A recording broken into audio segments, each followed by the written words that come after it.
I was on the edge of 18 when I packed my bags, traversed the sky, and found myself in the small town of Hatfield, England. It was there where I would begin my studies in a Bachelor's of Film and Television Production at the University of Hertfordshire. The university did not offer me much in the way of education, but it did provide me with 12 distinct characters for this chapter of my life. Together, the 13 of us took advantage of our youthful livers and financial savings to make the next 3 months as memorable as possible, barring the amount of alcoholic beverages consumed.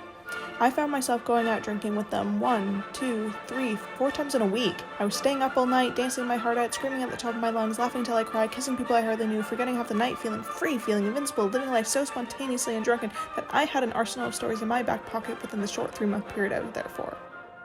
I became a new version of myself. One who never said no to a social interaction, a good time, a drink, a night out.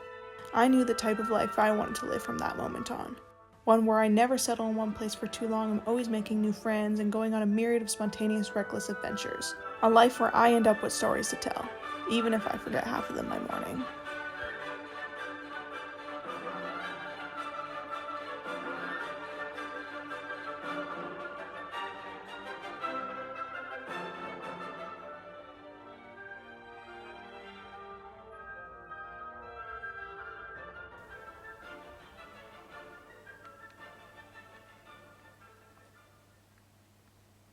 My chronic fatigue is back, which is super sick. So, it's really hard to get up now. One thing that's kind of interesting about me being chronically fatigued for nearly 2 years, and then having this month or 2 long period where I was not, is that now that it's back, it's kind of validating, because once you've been tired for 2 years, you just forget what it's like to not be tired, and then you're like, well, maybe this is also just how everyone feels. Maybe I'm just lazy, maybe I'm just less capable, or maybe you could do it. No, this sucks. This is hard. And I wasn't being dramatic.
So I've been taking apart this cable box that I found on the street because I thought it would be cool to do a collage with it for my photography assignment.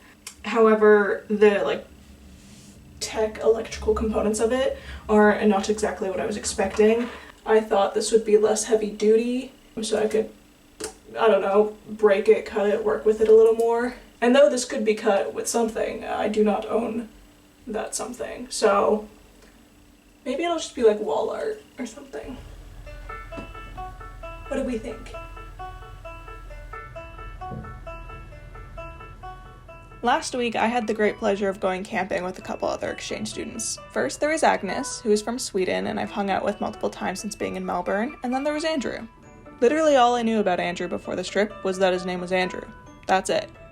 But if I'm going to be completely honest, is that spending 5 days with a stranger in the middle of nowhere is a really fun way to form a friendship quickly. He actually ended up reminding me of one of my close friends, shout out to Sam, so we got on really well. On our little trip, we went to Alpine National Park, then a random motel in Bairnsdale, population 8,000, because all of our gear got soaked during our second night at Alpine, and then we went to 90 Mile Beach and Wilson's Promontory. I think that's what it's called at least. It was really refreshing to be back in nature and enjoy so many little moments like having a fire, climbing a tree, dancing under the stars, running along the beach, making stupid jokes, and just having fun.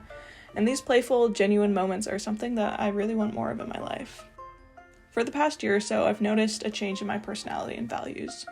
At first, I shrugged it off to my chronic fatigue wreaking havoc on my psyche for the past 2 years, but this change I've been experiencing was actually more potent during that break I had in my fatigue in January, February, and March. It feels like there's a part of my soul that I've suppressed and it's finally demanding to be noticed. A part of me that craves slowness, softness, simplicity, dare I say even a certain level of sobriety. I rarely enjoy nights out the same way I used to, and I'm more conscious of the friendships I put effort into, and I don't have the same urge for constant travel or grand experiences. I'm saying no to social outings more than I ever have before, and spending more time on personal projects and hobbies. Now, this change I've been experiencing isn't necessarily bad, it's just different, and it's taken me a surprisingly long amount of time to accept that I'm no longer the person I identified as when I was freshly 18. I know that sounds stupid. Obviously, I've changed and grown since I was 18. But that version of myself I became when I was 18 was one of the happiest and most excited for life that I've ever felt. In a way, I've been chasing that feeling that I had in England for the past 4 years, and it's taken me a long time to realize that the things that will bring me that level of happiness, excitement, and energy and inspiration have changed. I think another reason I've had trouble embracing this new version of myself is that it's quieter and in a way maybe more predictable and acceptable by society. Living a life that is viewed as normal has been one of my greatest fears since high school, and for such a large part of my life, especially after England, I vowed to live an exciting and unconventional life, one with stories to tell. And I think I've been scared that this new version of myself, being quieter and simpler, will mean that I won't be able to expand upon my collection of stories as quickly. But I'm starting to realize that living slower, quieter, lonelier does not necessarily mean boring. Maybe I'll reduce the amount of friends I reach out to, but the times I do hang out with my friends, I'll laugh until I cry. Maybe I don't go out drinking and have some crazy story to tell, but I'll finish a creative project I'm proud of and that'll inspire my peers. Maybe I won't city hop in Europe for 6 weeks straight, but I'll spend that time with my grandmother learning the language she speaks. All of these things are objectively still cool. Having a smaller number of awesome friends, a killer portfolio, and another language under my belt is just as interesting as 20 stories of being drunk with strangers. I'll still always be a little bit of that version of myself at 18, but I'm 22 and I've changed, and that's okay. I'm not going to disappoint 18-year-old me for not doing something because it's making me happier. That's simply crazy. So here's to changing and growing and getting older.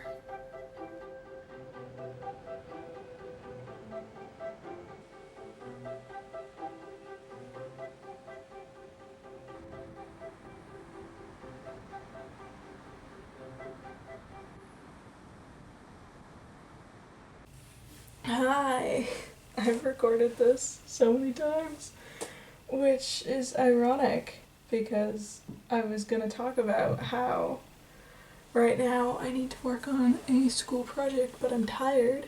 The reason I'm tired is probably because I'm anxious from the school project because I don't think I'm gonna be able to make it as good as I want, and here I am recording the same video over and over and over again because I can't make it as good as I want. And the perfection just fucking seeps into every crack and corner of my life, doesn't it? Yeah, it does. Anyways, let's get to work.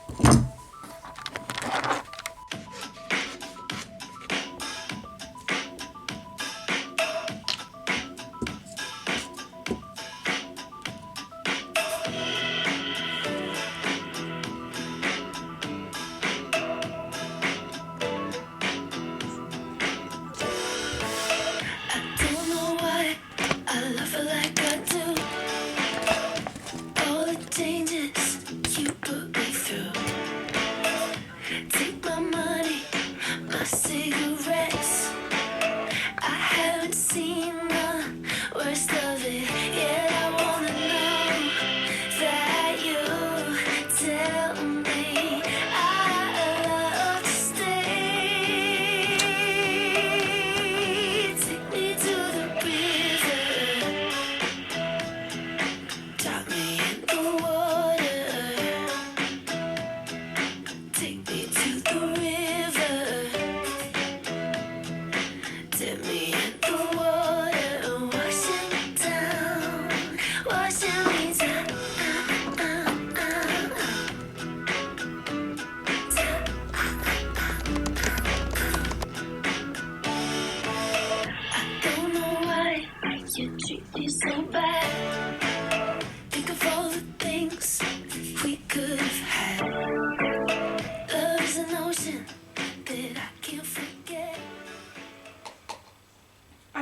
worst part about my current situation and the fact that it is 8:30 p.m. and my project is due at 9:30 a.m. and I'm still not done and I still have a lot to do, is that I didn't even procrastinate this time.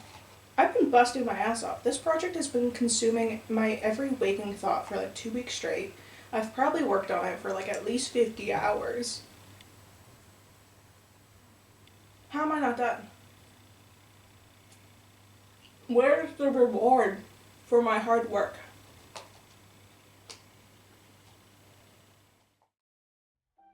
Here is the assignment I've been working on throughout this video. There are 2 collages missing because I didn't make an extra copy of them, and it was a physical submission. And the photos were originally displayed paper-clipped in a physical copy of Little Women by Louisa May Alcott, along with annotations and some before photos and inspiration photos. But because it was a physical submission and I was working on it until I submitted it, I did not have time to take a video for all of you.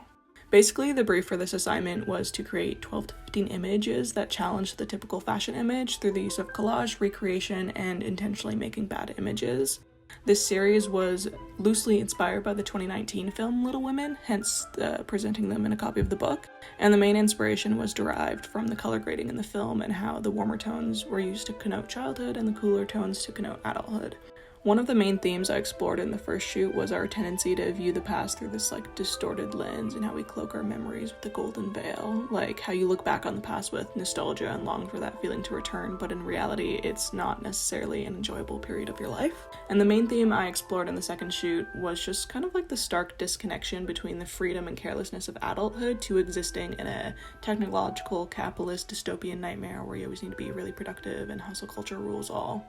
I think the worst part about how much effort I put into this project is that it's not even like it was one of the best in the class. This is a graduate level class, so everyone is insanely talented and dedicated to their studies, so mine was confidently mediocre. I will say though that I was the only one to include a thematic exploration along with the required technical explorations, and I was the only one to present the images in a more fun way than simply printing them off. So hopefully that gives me some brownie points.